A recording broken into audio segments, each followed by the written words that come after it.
உதங்க முனிவரின் வரலாறு. வியாச முனிவரின் சீடரான பைலரின் சீடர் உதங்க முனிவர். அவர் தனது கல்வியை குருகுலத்தில் பயின்று தனது ஆசான்களை பக்தியுடன் சேவையாற்றி லகிமா, பிராப்தி, பிராகாமியம், மகிமா, ஈசத்துவம், வசித்துவம், காமவசாயித்துவம் என்ற அஷ்டசித்திகளை பெற்றார். ஒருநாள் தனது வயது மாறிவிட்டதை உணர்ந்து கவலையிற்றார்.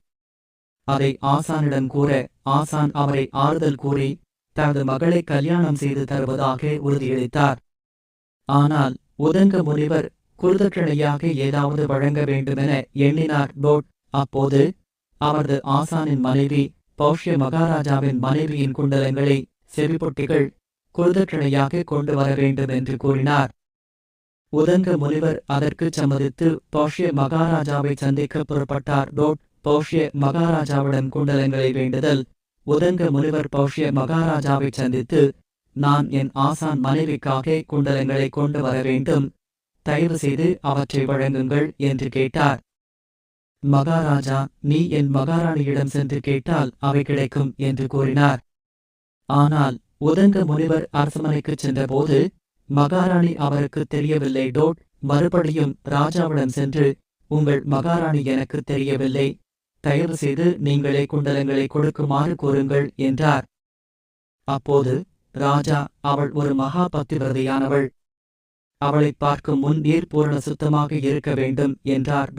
இப்போது உதங்க முனிவருக்கு முன்னர் அவர் கோமயம், மாடு உரியது உண்டு, ஆனால் ஸ்நானம் செய்யவில்லை என்பதும், அதனால் சுத்தமற்றதாக இருக்கிறார் என்பதும் நினைவிற்கு வந்தது.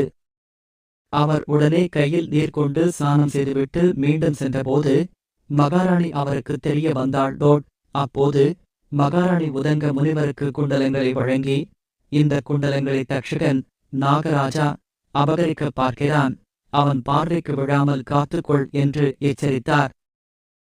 தக்ஷகன் குண்டலங்களை திருடுதல். உதங்க முனிவர் மகிழ்ச்சியுடன் குண்டலங்களை பெற்று ஆசானிடம் கொண்டு செல்லும் வழியில் ஓரிடத்தில் ஸ்நானம் செய்ய அமர்ந்தார். அவர் குண்டலங்களை ஓரிடத்தில் வைத்துவிட்டு ஸ்நானம் செய்யும் போது தக்ஷகன் அவற்றை அபகரித்து நாகலோகத்திற்கு போய்விட்டான். உடனே உதங்க முனிவர் தக்ஷகனை பின்தொடர்ந்து ஒரு சிறிய குழியில் நுழைந்து நாகலோகத்திற்குச் சென்றார். அங்கு நாகர்களுக்கு சூத்திரம் பாடி, நான் தக்ஷகனிடம் என் குண்டலங்களை மீட்டுக் கொள்ள விரும்புகிறேன் என்று வேண்டினார். அப்போது உதங்க முனிவர் சில அதிசயமான காட்சிகளை கண்டார். 2 பெண்கள் நூல் நெய்தல், 12 ஸ்போக்ஸ் கொண்ட சக்கரம் சுற்றுதல், 6 குழந்தைகள் விளையாடுதல், ஒரு பெரிய குதிரை அங்கு இருப்பது போன்ற விசித்திரங்கள். அங்கு இருந்த ஒரு தெய்வீக புருஷன், உன் பக்தியால் நான் மகிழ்கிறேன், உன் விருப்பம் என்ன என்று கேட்டார். உதங்க முனிவர், நாகலோகத்தை எனக்கு கட்டுப்படுத்த வேண்டும் என்று கூறினார். அந்த தெய்வீக புருஷன், இக்குதிரையின் காதில் ஊதிக்கொள் என்றார். உதங்க முனிவர் ஊதியவுடன் அந்த குதிரையின் வாயிலிருந்து தீ வந்தெழுந்து நாகலோகத்தை எரிக்க ஆரம்பித்தது. நாகர்கள் அனைவரும் பயந்து திகைத்தனர். தக்ஷகனும் பயந்து உடனே குண்டலங்களை உதங்க முனிவருக்கு மீட்டளித்தான். உதங்க முனிவரின் பழிவாங்கும் கோபம். குண்டலங்களை மீட்ட பின்னும் உதங்க முனிவருக்கு தக்ஷகனின் மீது கோபம் அடங்கவில்லை. அதனால் அவர் ஜனமேஜய மகாராஜாவிடம் சென்று, மன்னா, தக்ஷகன் எனக்கு மட்டுமல்ல, உங்களுக்கும் தீங்கு விளைவித்தான். அவன் உங்கள் தந்தையான பரீட்சித்தை விஷம் கொண்டு கொன்றான். இவன் போன்ற பாவியால் நீங்கள் பழிவாங்க வேண்டும். தயவு செய்து நாகயாகம், சர்ப்ப யாகம் நடத்தி நாக குலத்தை அழைக்க வேண்டும் என்று கூறி அவரை உசுக்கினார். நாக குலத்துக்கு கதிரவின் சாபம். இதை கேட்ட முனிவர்கள், நாக குலம் அழிய இதுவே காரணமா என்று கேட்டனர்.